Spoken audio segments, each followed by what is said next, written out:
வணக்கம் மக்களே. இப்போ பார்த்திங்கன்னா நம்ம ஆத்தூர் கிச்சிலி சம்பவம் வந்து கருதை அறுத்து கட்டிக்கிட்டு இருக்காங்க.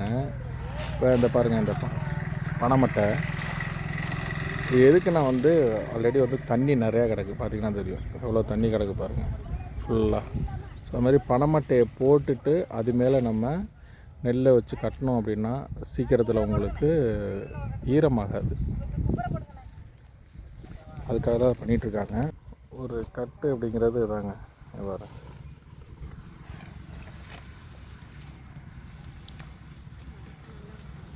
ஃபீல்டு எப்படி இருக்குன்றது தெரியாதுங்க. ஸோ இன்றைக்கி அறுக்க ஆரம்பித்தாச்சு.